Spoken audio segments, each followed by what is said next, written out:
It's not so difficult to keep the Stromanthe alive, but it's hard to keep them pristine in your garden.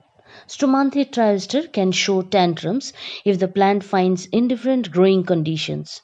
There is an enormous variety of leaf variegation. No two leaves are exactly the same, provided leaves turn dry and crispy due to few reasons. Leaves turning dry and crispy is the only problem in Stromanthe trioster. First cause may be due to overexposure of sunlight, second may be due to over or less watering, third cause may be due to excess fertilizer, and the final cause may be due to irregular watering regime. But in my case, none of these reasons. Though the soil was moist, I did not mist the leaves of the plant.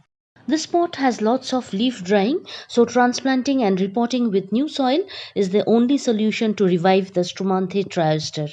Maybe not in your case. If your pot is not root bound but has enough space for baby plant growth, then do not disturb. Only you snip off the dried leaves with a sharp scissor and add only vermicompost to your pot.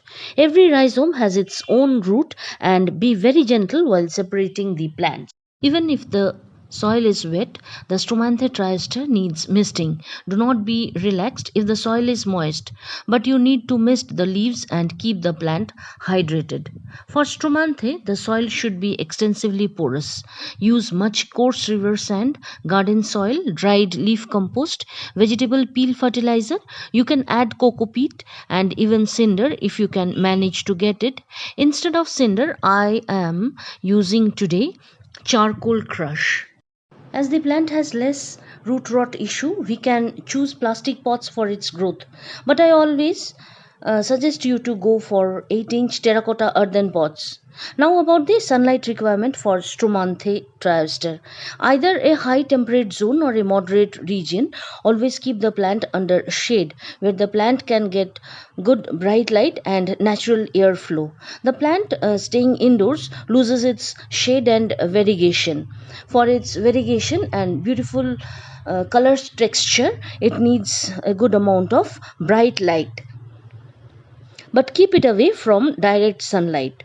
Stromanthe and Calathea are two different genus, both falling under the same family, Marantaceae. Both Calathea and Stromanthe have similar growing characteristics. City with high temperature, shower the plant twice. Of course, if the soil is wet, then mist the leaves. Do not water the soil second time.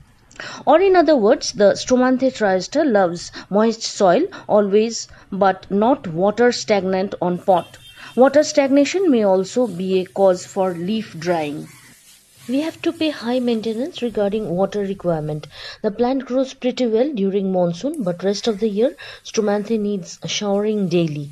Keep the plant amongst other plant colony for good humidity. Stromanthe is a humid loving plant which is perfect in my region. Pruning and trimming not necessary for this plant. Only remove the dry damaged leaves from the base. Propagation is very easy. They can be separated through rhizome division, as I have done right now. From a single pot I could make 1, 2, 3, 4, 5, 6, 7 pots. So that's a great deal. Regarding fertilizer, add vermicompost or 1 spoon DAP every after 4 months or so. But Stromanthe is actually not a heavy feeder, but will flourish pretty good if we add fertilizer. Pest attack is rare. Spray neem oil once every month. I always say do not wait for infestation, but take measures beforehand. After dividing the rhizomes and propagation, I am here after 1 month.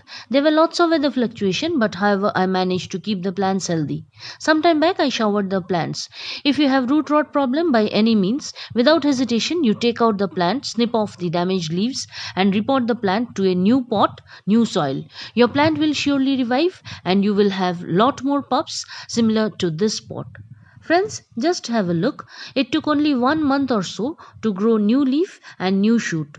This leaf is the new one and new leaves have also grown on other pots too. This is the new shoot. There will be some more with due time and the pot will be root bound.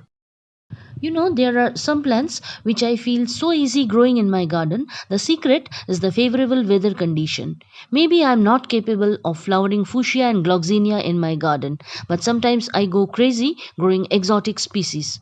So, friends, I hope this episode will help you a lot for caring Stromanthe in your garden. Above all, understand the requirement of the plant in your city, in your garden, in your climatic zone. Okay, then watch other videos on my channel. Until then, like, share, subscribe, and hit the bell button for notification. Bye bye.